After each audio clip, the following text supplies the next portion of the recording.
এই দৃশ্য দেখার পর হয়তো নিজের প্রতি আর কোনো অভিযোগ বা অভিমান থাকবে না। বাবার কষ্ট সহ্য করতে না পেরে 2 হাত হারিয়েও লেখাপড়া ছেড়ে ঢাকায় এসে বাদাম বুট বিক্রি করছে ছেলেটি। বাবা হাতে নিয়ে টাকাটা নিয়ে অত কান্না করে, বাবা আমার এই ছেলে কষ্ট কষ্ট করে আমি টাকা দিতেছি। আমার বাবা অসুস্থ না থাকলে হয়তো আমার আজকে এখানে ঢাকা থাকতে দিত না আমার বাবা। ভারী এই বাদাম বুটের বোঝা কাঁধে ঝোলাতে ঝোলাতে তার কাঁধের একটি পাশ বেঁকে গেছে। না বলা অনেক কথা বুকের ভিতর চাপা দিয়ে হৃদয় বিতরক যন্ত্রণা সহ্য করেও চালিয়ে যাচ্ছে বেঁচে থাকার সংগ্রাম। মায়াভরা এই ছেলেটির নাম আব্দুল্লাহ।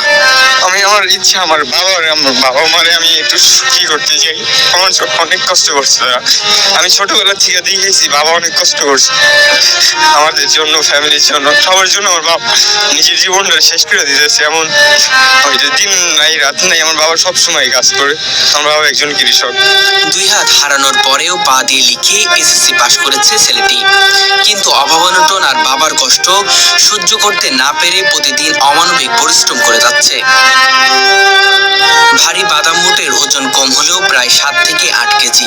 অনেক সময় সেই বোঝার সহ্য করতে পারে না আব্দুল্লাহ। আমি এখানে থাকি, আমি আমার দাদি সব গুছাই দেয়। আমি সকালে বিকালে যতক্ষণ পারি, যতক্ষণ শরীরে কোলায় ততক্ষণ বিক্রি করি। অনেকটা ভার নিলে আস্তে আস্তে ঘাড়ে অনেক ব্যথা করে, মাথা মতো। তবুও কষ্ট সহ্য করে চালিয়ে যায় বিক্রি। বাবার ঋণ শোধ করতে আজ নিজেকে বিসর্জন দিয়েছে আব্দুল্লাহ। আমার বাবা আমার কাছে অনেক আপা। আমার বাবা যতটুকু করছে, আমার বাবার জন্য যদি আমি জীবন দিতে তাও ঋণ শোধ করতে পারবো। আমার বাবা একজন কৃষক, আমার 6-7 লাখ টাকা খরচ করে আমার এই জীবন বাঁচাইছে। কত আমার বাবার টাকায় কই পাইছে এটা আমিও জানি না। আমার বাবার কাছে তো টাকা ছিল না, কই পাইছে সে, কিভাবে বাঁচাইছে, কিভাবে কি করছে, সেই এখন আমি অনেক দিনা হয়ে আছে আমার বাবা। নিজের সব শখ আহ্লাদ বিসর্জন দিয়ে কঠোর পরিশ্রম চালিয়ে যাচ্ছে সে। বাবার কষ্টের কথা মনে পড়লেই কান্নায় ভেঙে পড়ে আব্দুল্লাহ। বাবা আমার তো বলার মতো না। আমার বাবা আমার জন্য অনেক করছে, আমার মৃত্যুর মুখ থেকে বাঁচিয়ে আছে আমার বাবা। সে বাবা মায়ের প্রতি কিছু বলার আছে? বাবার জন্য কিছু করতে চাই। দর্শক, আজকে আপনাদের সামনে এমন একটি প্রতিবেদন তুলে ধরতে চলেছি যা আপনাদের হৃদয়কে স্পর্শ করবে। এই প্রতিবেদনটি দেখলে হয়তো নিজের চোখের পানি আর ধরে রাখতে পারবেন না। বাবা মা জানে আপনি এই কাজ করেন? জানতো, কিন্তু জানতো আমি বাদাম বুট বেশি কিভাবে বেচি এটা জানতো না। কয়েকদিন আগে একজন ভাই ভিডিও করছে, ওইখান থেকে দেখছে। বাবা ফোন দিয়ে কাঁদছে আমরা দেখি। কি বলছে? যে আব্বা তুই এমন কাজ করতেছি, মাও কাঁদছে। এক গরিব পরিবারে জন্ম আব্দুল্লাহর। স্বাভাবিকভাবে জন্মালেও ভাগ্যের নিষ্ঠুর খেলায় সৃষ্টিকর্তা কেড়ে নিয়েছে তার 2টি হাত। আমার যখন একটা বাজে মন্তব্য করে যে হাত নেই এমনি হ্যানতেন, তখন আমার কষ্ট লাগে। এমনি সারাদিনে আমার কোনো কষ্ট হয় না, কারণ তখন অনেক বুকটা ফাইটে যায়। ক্লাস 6-এ পড়ার সময় একদিন স্কুলে একটি খেলা দেখতে গিয়েছিল সে।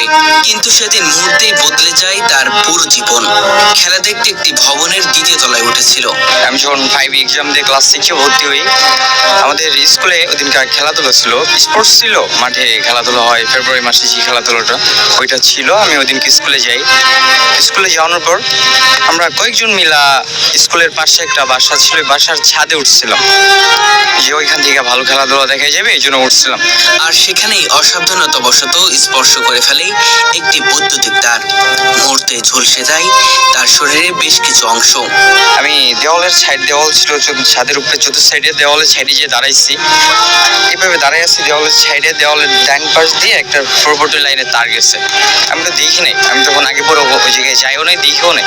তবে এখানে দাঁড়ানোর পরে আমার কাছে মনে হইতেছে যে আমারে শুধু ওই তারের দিকে টাইনে নিয়ে যেতেছে। আমি ওইখান থেকে সরবো, এই শক্তিটা আমার ভিতরে নাই। টানতে টানতে ওইদিকে নিয়ে গেছে। আমি নিজের সামলাইতে চেষ্টা করছি। একটা প্লার রড ছিল, রডটা বাম হাতে ধরে ফেলছিলাম, ডাইন হাতের কেউ না, আর পেট চেয়ে পড়ছিল তারের উপরে। আমার ছোট ছোট 2টা মামাতো ভাই ছিল, ওরা ছিল আমার থেকে একটু ছোট, 2-1 বছরের। ওরা দেখার পর আমার ওইখান থেকে শর্ট করে 2 তলার থেকে রাস্তার উপরে ফেলে দিছিল। তো ওরা নাইমে যেয়ে সবাই বলছিল, তারপর সবাই এসে আমার হসপিটাল নিয়ে গেল। দ্রুত হাসপাতালে নিলে চিকিৎসকরা প্রাণ বাঁচালেও মাত্র 6 দিনের মাথায় কেটে ফেলতে হয় তার 2টি হাত। না, আমার ওই ধরার পরে আমি অজ্ঞান হয়ে গেছিলাম। ওইখান থেকে আমার ফরিদপুরে এসে জ্ঞান ফিরেছিল, এর মাঝখানে জ্ঞান ফিরেছিল না। আমার দুই হাত পড়ে গেছিল, এই বুকেও আছে, পেটে অনেকটাই পড়ে গেছিল, এই পাম্পায়ের রানেও আছে, এইখান দিয়ে পড়ে গেছিল। তারপরে ঢাকা আসার পর চিকিৎসা হলাম, দুই হাত কেটে ফেললো, এই বুকে চামড়া কেটে আবার সেলাই দেওয়া আছে। সেই থেকে শুরু হয় আব্দুল্লাহর জীবনের এক নির্মম অধ্যায়। আব্দুল্লাহরা 4 ভাই বোন, সবার বড় হওয়ায় সংসারের ভারটা এখন তার কাঁধেই। বড় ছেলে বলে কথা, তাই বোঝা তাকে বইতেই হচ্ছে। তবে তার একমাত্র বোন কিছুদিন আগে মারা গেছে। আমরা ফ্যামিলিতে 7 জন, আমার বাবা কৃষি কাজ করে আমাদের খাওয়ায়, তো আমি চাই যে বাবার জন্য কিছু করি। মা বাবা ভাই বোন, বোন ছিল, ছোট বোন মারা গেছে, আমরা 3 ভাই এখন, মা বাবা দাদু আমি, না আমি সবার বড়। সবার বড় মানে এখন সবার বড় যেহেতু সেই কারণে পরিবার হাল ধরতেছে এমন কিছু। মনে করে এমনটাই যদি বড় ভাইরা থাকতো তাহলে মনে হয় এই পরিস্থিতি আসা লাগতো না। আশা করি। আচ্ছা, এখন নিরুপায় হয়ে এখানে আসছেন এমন কিছু। এইটাই বুঝতে। তার বাবা ছিলেন দিনমজুর কৃষক। সন্তানকে বাঁচাতে তিনি নিজের সর্বস্ব বিক্রি করেছিলেন। তবুও ছেলেকে 2 হাতবিহীন অবস্থায় ফিরিয়ে নিতে হয়েছিল। না, অনেক চেষ্টা করে হয়েছে। আমার বাবা একজন কৃষক, তো আমার জন্য অনেক চেষ্টা করছে, অনেক টাকা আমার জন্য আমার বাঁচাইছে। আমার বাবা আমার বাঁচিয়ে ফিরে আনছে, আমার বাবা অনেক করে আমার বাঁচিয়েছে। আমার এরকম দিন গেছে, অনেক হসপিটাল থেকে অনেক মরে গেছে, এরকম সংবাদ আইছে, সবাই কান্দাকাটি করছে। তবু আল্লাহ আমার ভিতরে আমার হায়াত দিচ্ছে, এই জন্য আমি আজকে বাইচে আছি, এখানে আপনাদের সামনে দিয়ে আসছি। কিন্তু এই অবস্থাতেও হাল ছাড়েনি আব্দুল্লাহ। পা দিয়ে লিখে পরীক্ষায় অংশ নিয়ে সে এসএসসি পাশ করে। আমার অ্যাক্সিডেন্টের 1 বছর পর আমি আমার স্কুলে ভর্তি হয়ে পড়াশোনা শুরু করি। পর এসএসসি এক্সাম দিয়ে পাশ করে এটা ফার্স্ট ইয়ারে ভর্তি হই, পরে ফাইনাল এক্সাম আর দেওয়া হয়। আমি পা দিয়ে লিখতাম, পা দিয়ে লিখছি এক্সাম, সব এক্সাম দিয়ে পা দিয়ে লিখছি। স্কুলে থাকতেও আমি নিচে বিছাইয়া একটা চাদর বিছাইয়া চাদর উপরে বসে বসে পা দিয়ে লিখছি। আর এসএসসি এক্সামের সময় নিচের বেঞ্চে খাতা ধুয়ে নিচের বেঞ্চে বসেই লিখছি। তবে বাবার চোখে দুঃখ আর সংসারের অভাব দেখে একসময় পড়াশোনা ছেড়ে ঢাকায় চলে আসে আব্দুল্লাহ। এসএসসি পাস করার পর এটা ফার্স্ট ইয়ারে ভর্তি হলাম। ভর্তি হওয়ার পর কিছুটা কলেজে গেছি, কিছুদিন পরে আমি ঢাকায় আসলাম। এই যে ঢাকায় এসে এই যে বাদাম বুট বিক্রি করা হলো। ইন্টার ফার্স্ট ইয়ারে পড়াকালীন তার লেখাপড়ার ইতি ঘটে। ঢাকায় এসে দিনের পর দিন রাস্তায় ঘুরে কাটিয়েছে সে। কারো সাহায্য ছাড়া নিরাপদ আশ্রয় খুঁজে পাওয়া ছিল কঠিন। শেষমেশ বেছে নেয় বাদাম বুট বিক্রির পথ। আমি প্রথম যেদিনকে ঢাকায় আসি, আসার পর আমি 5 দিন পর্যন্ত এমন দিন গেছে যে পথে পথে কাইন্দে বেড়াইছি, আমি কি করব। আমি মানুষের কাছে সাহায্য নিতে পারতাম না, মানে আমার মনে টানে না। তারপর আমি বাদাম বুট নিয়ে বেরোই। তার দাদি বাদাম বুট ভেজে প্যাকেট করে দেয়, আর আব্দুল্লাহ সেগুলো নিয়ে ছুটে বেড়ায় ঢাকার বিভিন্ন মার্কেট ও পার্কে। ঢাকা ইনকাম করার উদ্দেশ্যে আসা হয়েছে। প্রতিদিন কি পুরোপুরি বিক্রি হয়? থাকে কিছুটা, কোনোদিন হয়, কোনোদিন থাকে, সব দিন তো একও না ব্যবসা। হয় আলহামদুলিল্লাহ। প্রতিদিন সকাল থেকে রাত পর্যন্ত বাদাম বুট বিক্রি করে যা আয় করে, খাওয়া দাওয়া বাসা ভাড়া বাদ দিয়ে বাকি টাকা বাবার কাছে পাঠিয়ে দেয়। আমি যতটুকু এনে খাওয়া খরচ বাসা ভাড়া যায়, অতটুকু আমি এখানে বাকি যতটা থাকে বাবার কাছে দেওয়ার চেষ্টা করি।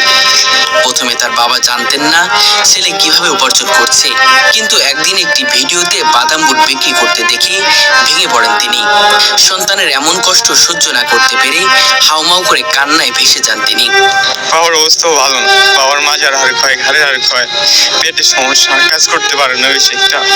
আব্দুল্লাহর জীবনে নেই গাড়ি বাড়ির স্বপ্ন, নেই বিলাসিতা। সে শুধু একটু স্বাভাবিকভাবে বাঁচতে চায়, পরিবারের মুখে হাসি ফোটাতে চায় এবং বড় হয়ে সমাজে কিছু করতে চায়। আমি চাই আমার সবাই মিলে যেন 3 বেলা খাইতে পারি, আর যেন সুখে থাকতে পারি, এই জিনিসটা আমি চাই। প্রতিদিন শত শত মানুষের সামনে উচ্চারণ করে বাদাম বুট লাগবে, বাদাম বুট। অনেকে তার মায়া ভরা মুখ দেখে কিনে নেয়, আবার কেউ ফিরিয়ে দেয়, এমনকি কটূক্তি করে অপমানিত করে। কিন্তু এসব উপেক্ষা করেই এগিয়ে চলে সে। এইটাই কষ্ট আমার সব থেকে এখন, যে মানুষ যখন আমার একটা কথা বলে তখন আমার অনেক কষ্ট লাগে। এই হাত নিয়ে মানে কিছু একটা বলে, এটা আমি বলতে চাই না, থাক। চাইলে ভিক্ষার তালা হাতে নিতে পারত আব্দুল্লাহ, কিন্তু আত্মসম্মান আর মর্যাদার কাছে মাথা নত করেনি কখনো। তার একটাই বিশ্বাস, নিজে কষ্ট করব, তবু মানুষের কাছে হাত পাতবো না। মানুষের কাছে সাহায্য নিতে অনেক আমার বুকের ভিতরে অনেক কেন যেন কষ্ট হয়, যে মানুষের কাছে বলবো যে আমরা একটু সাহায্য করেন, এই বিষয়টা ভাবতে গেলে আমার অনেকটা কষ্ট হয়। এই জন্য নিজেই পরিশ্রম করতেছি, নিজে যতটুকু হয় এতটুকু দিয়ে আলহামদুলিল্লাহ দিয়ে আল্লাহ যদি কোনোদিন সফলতা লাগে। নিজের সব শখ আহ্লাদ বিসর্জন দিয়ে অশ্রু লুকিয়ে বাবার মুখে হাসি ফোটানোর জন্য নিরলস পরিশ্রম করে যাচ্ছে সে। আমি সকালে 10টা-11টার দিক বেরোই, 2টার দিকে যাই, গোসল করে খাওয়া দাওয়া করে আবার বেরোই, 10টা-11টার বাসায় যাই।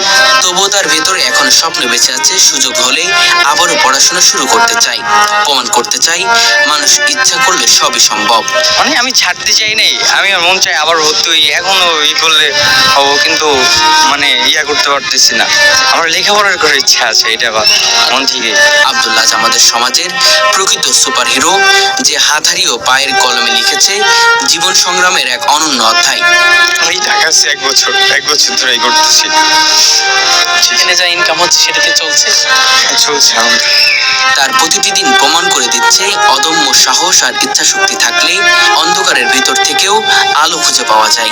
তো আমার দেশের বাড়ি গোপালগঞ্জ জেলা মুকসিদপুর থানা, আগে মুকসিদপুর হসপিটাল নিয়ে আসছে, ওইখান থেকে ফরিদপুর থেকে ঢাকা নিয়ে আসছিল। ঢাকা এসে চিকিৎসা হয়ে হাত কেটে ফেলানো লাগছে। এটা 8 বছর আগের কথা করছিলাম। তো অ্যাক্সিডেন্ট হওয়ার পর বাসায় আসছি, বাসায় এসে 1 বছর মাদ্রাসায় ভর্তি ছিলাম। ওইখান থেকে আমি মাদ্রাসায় পড়াকালীন পা দিয়ে লেখার ট্রাই করি, পা দিয়ে লেখার পর আমি ইজিভাবেই লিখতে পারি।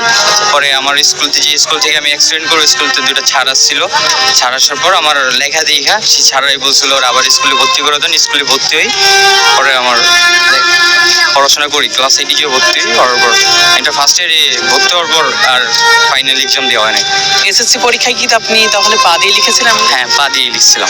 তাহলে তো আপনি এসএসসি পাস করে ফেলছেন। জি আমি তাহলে পা দিয়ে লিখে এসএসসি পাস করলেন, পাস করার পরে ইন্টারে যে আসলে কেন থেমে গেলে? আসছি এখান থেকে আর যাওয়া হয়নি। আচ্ছা আচ্ছা। এখান থেকে যাওয়া হয় নাই। আর কিছুটা আমি কাজ করি, আমার যতটুকু হয় নিজে খাওয়া দাওয়া করি, যতটুকু পারি বাসায় বাবারে দিই। বাবার অন্য অবস্থা অনেক সমস্যা। আচ্ছা আচ্ছা। অর্থনৈতিক কারণেই কি তাহলে লেখাপড়া থেমে গেল? হ্যাঁ, এটাই বলতে পারি। কত সালে এসএসসি পাস করে ইন্টার ভর্তি? 24 সালে। 24 সালে। তাহলে তো বেশি দিন হয়নি, 1 বছর যাবত মানে লেখাপড়া ছেড়েছেন। হ্যাঁ, 1 বছর।